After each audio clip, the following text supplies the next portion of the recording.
Assalamualaikum Ustaz. Waalaikumsalam warahmatullahi wabarakatuh. Kaifa haluk Ustaz? Alhamdulillah khair. Kaifa halukum? Alhamdulillah bikhair. Ustaz, ada beberapa pertanyaan tentang kemusyrifan dan mahasiswa Ustaz. Jadi Siap. saya mohon untuk Ustaz bisa menjawab beberapa pertanyaan ini. Yang pertama Ustaz, sejak kapan Ustaz dilantik menjadi musyrik Ustaz? Dan bagian apa? Dilantik pertama kali jadi musyrif itu sewaktu secara resmi ya setelah tamat itu sekitar bulan Agustus tanggal 6 atau tanggal 8 ya. Namun secara tidak resminya atau sewaktu jadi mahasiswa sudah diperbantukan itu mulai dari bulan Juni bulan Juni sudah mulai jadi musyrif. Dan bagian di musyrif itu bagian keamanan. Selain bagian keamanan ada bagian apa lagi? Ada bagian ibadah, ada bagian kebersihan, ada bagian peralatan dan administrasi. Dan kebetulan ya diamanahkan sebagai ketua keamanan. Kemudian Ustaz, bagaimana perasaan Ustaz ketika Ustaz tahu bahwa Ustaz akan dilantik menjadi musyrik sakar? Ya pertama memang sudah tidak heran lagi gitu kan, karena memang dari awal para ustadz itu sudah memberi kode dan memang sudah dari awal sudah dijadikan sebagai musyrik gitu, sudah diwanti-wanti. Jadi kita pun mau tidak mau kita harus menerima amanah ini walaupun ini sangat berat gitu kan, jadi musyrik sakan gitu kan. Kemudian Ustaz, apa pengalaman Ustaz sebelum jadi musyrik dalam menangani orang banyak gitu, maksud dalam kutip tanda kutip dalam menangani orang banyak. Kenapa Ustaz kemudian yang dipilih menjadi musyrik?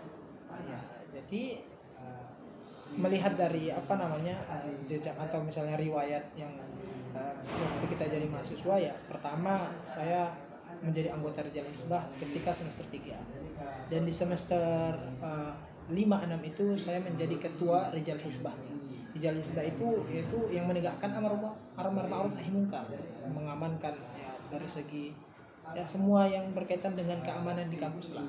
Itu Rijal Hisbah, amar ma'ruf nahi munkarnya lah. Nah, Kemudian Ustaz, tentang akankah Ustaz lanjut untuk sebagai melanjutkan profesi ini di STAI As-Sunnah? ya, pertanyaan ini memang belum bisa kita jawab. Allah a'lam. Namun kalau kita lihat dari rencana kita gitu kan ya, rencana saya sendiri memang mungkin lebih condong tidak melanjutkan karena sedikit melenceng dari tujuan awal kita gitu.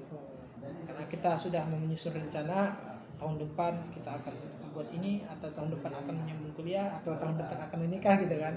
Sedangkan di STAI As-Sunnah ini ya mungkin untuk mencapai tujuan yang telah kita buat itu sedikit terkendala gitu. Allah Ta'ala alam bagaimana ke depan. Ustaz, apa kendala Ustaz sebagai musyrik di STAI As-Sunnah? Kendala yang paling besar itu sebenarnya bukan perkara tidak ada yang mendukung kita atau tidak ada sarana dan prasarana atau yang lainnya. Yang kendala yang paling besar itu bagaimana kita menyesuaikan diri kita. Karena mahasiswa itu rentang umurnya dengan kita para musyrik itu tidak jauh beda. Ini yang membuat kita sedikit lebih sulit menangani para mahasiswa, mengatur emosi kita bagaimana. Sedangkan emosi kita dengan emosi mereka itu hampir sama gitu. Kita musyrik umur 22 tahun, mereka umur 20 tahun, umur 21 tahun, 19 tahun. Dan memang masih panas-panasnya gitu. Makanya di sini kendala yang paling besar itu adalah bagaimana kita menjadikan diri kita memang benar-benar jadi musyrik ya yang seolah-olah sudah berumur 40 tahun, 45 tahun sebagai bapak bagi mereka gitu. Sedangkan kita yang baru tamat, itu sih kendala yang paling besar bagi. Kemudian Ustaz, strategi apa yang Ustaz terapkan untuk menangani hal tersebut, masalah? Strategi yang telah kita lakukan itu yang paling efektif menurut ana ya sesuai dengan perkataan Allah Subhanahu wa taala. Wasyawirhum fil amr. Ya, ajak mereka berdiskusi tentang suatu perkara. Jadi kalau kita bersikeras kepada mereka, ya kan, mereka itu akan menolak kita. Makanya kita ajak aja berdiskusi. Apalagi tingkatan mahasiswa itu lebih lebih utama kita berdiskusi dengan mereka, lakukan pendekatan-pendekatan, lakukan komunikasi. Apa tanggapan Ustadz kepada orang yang tidak suka dengan Ustadz secara pribadi atau secara profesi Ustadz sebagai bagian keamanan? Ya, pertama memang ini adalah sudah risiko kita ya kan. Orang yang menegakkan kebenaran itu tantangannya ya orang-orang yang membenci dia gitu. Tapi ini sudah menjadi hal yang ma'ruf, maka ketika kita mendapatkan misalnya kecaman atau kebencian, kita menanggapinya sudah dewasa gitu. Artinya dengan menerima masukan-masukan, menerima kritikan-kritikan yang ada, ya kan? Ya tentunya dengan penuh pertimbangan. Adapun bagaimana menanggapi mereka, ya kita tanggapi dengan cara terbuka. Selagi mereka mau berbicara kepada kita, mengutarakan pendapat mereka, kenapa mereka tidak setuju, ya kan? Itu tetap kita terima. Itu sih yang paling cara mengatasinya. Setelah Ustadz setengah tahun ya, dan menghadapi beberapa masalah berasrama dengan mahasiswa, apakah Ustadz memiliki rencana strategi yang baru untuk dilakukan di semester depan? Mungkin untuk kedepannya rencana kita itu bagaimana mengarahkan mahasiswa ini kepada sikap tanggung jawab. Iya, mereka berani berbuat, berani bertanggung jawab. Ya, itu memang rencana kita dari dahulu. Dan memang itu sudah rencana yang seharusnya, atau misalnya ini adalah taktik atau metode kita dalam menghadapi orang-orang yang berada di bawah kita. Tanamkan pada diri dia itu rasa berani berbuat, berani bertanggung jawab. Contoh misalnya mahasiswa, kalau misalnya dia berani melanggar peraturan yang ada, berarti kita harus arahkan dia ke konsekuensi yang ada. Artinya dia menerima hukuman tidak dengan berberat hati, dia menerima hukuman yang ada gitu. Berani berbuat, berani bertanggung jawab. Itu kita arahkan dia untuk ke sana gitu. Ini kegiatan realnya itu seperti apa? Misalnya atau menghadirkan daurah atau iya, artinya ya dengan edukasi ya, melakukan pendekatan benar ya, itu yang kita lakukan. Pendekatan secara individual dan secara kelompok. Ini di pertanyaan di akhir-akhir saya. Dan coba berikan pesan untuk musyrif yang akan datang. Saat ini kan rencananya mau keluar gitu. Apa pesan-pesan untuk musyrif yang akan datang supaya mereka lebih bisa mempersiapkan diri? Ya, pesan untuk musyrif yang akan datang atau misalnya yang akan jadi musyrif dimanapun ya musyrif itu, yang namanya musyrif itu harus banyak bersabar. Musyrif itu harus banyak bersabar, kemudian perbanyak ibadah, perbanyak meminta tolong kepada Allah Subhanahu Wa Taala. Wasta'inu bis sabri was shalah. Ya, bersabar dengan memperbanyak salat. Minta tolong sama Allah. Karena hidayah itu ada di tangan Allah Subhanahu Wa Taala. Sedangkan musyrif itu adalah tugasnya membimbing, mengayomi, memberikan arahan. Sedangkan hidayah adalah di tangan Allah. Maka dapat kita ambil kesimpulan, bagaimanapun cara kita, selembut apapun kita, ya kan? Jika orang ini memang belum masanya dapat hidayah, maka tidak akan dapat hidayah. Maka itu adalah cobaan untuk kita sebagai seorang muslim. Maka saya bilang perbanyak sabar, perbanyak ibadah, perbanyak minta tolong kepada Allah Subhanahu Wa Taala. Insya Allah itu solusinya. Banyak sabar. Ustaz, ada pertanyaan yang tertinggal tadi. Apakah selama Ustaz menjadi musyrif ada pelatihan-pelatihan yang diberikan dari Tasad? Untuk pelatihan itu memang sangat minim sekali. Yang saya dapatkan baru ada satu kali latihan lah, satu atau dua kali lah. 2 kali kita mengadakan seminar tentang kepemimpinan, juga seminar tentang komunikasi, pengasuhan lah gitu. Pesan serta nasihat kepada mahasiswa yang berada di asrama, bagaimana supaya mereka itu bisa lebih menerima musyrif gitu, karena musyrif juga kan pasti ada salah, kadang mahasiswa nggak siap untuk itu. Nah, pesan untuk para mahasiswa lebih banyak lagi yang namanya bersabar, karena menuntut ilmu itu adalah proses.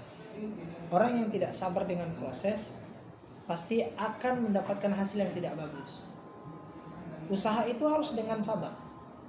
Maka bersabar menghadapi musyrif, bersabar menghadapi kawan-kawan, bersabar mengikuti pelajaran, bersabar mengikuti peraturan-peraturan yang ada. Memang sangat berat sekali. Orang yang mampu meninggalkan HP di zaman sekarang, ya itu orang-orang yang bersabar.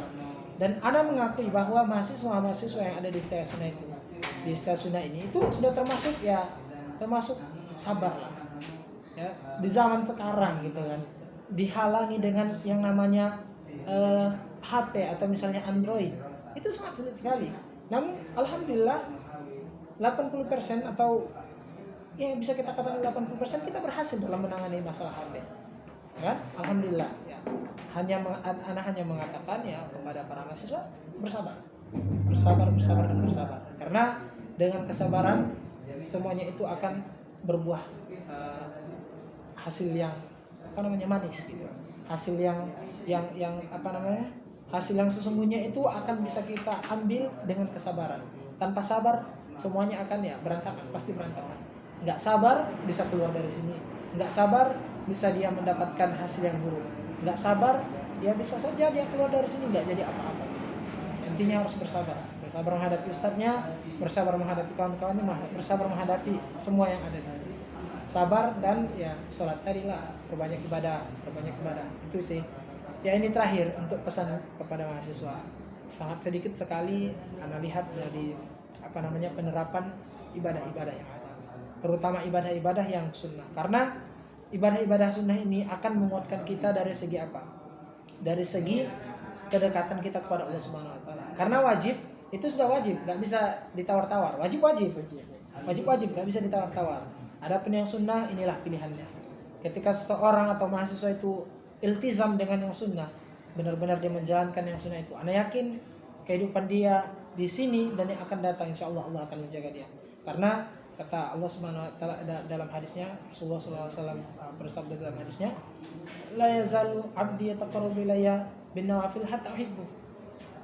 Masih saja hambaku itu mendekatkan dirinya denganku dengan amalan-amalan tambahan, yaitu amalan sunnah, sampai aku mencintainya. Dan ketika Allah mencintai seorang hamba, maka matanya yang melihat itu adalah di bawah pengawasan Allah Subhanahu Wa Taala. Tangannya yang memegang semua anggota tubuh dia, itu Allah yang akan menjaga dia. Makanya amalan-amalan sunnah ini sangat penting. Ustaz, pertanyaan terakhir Ustaz. Ya.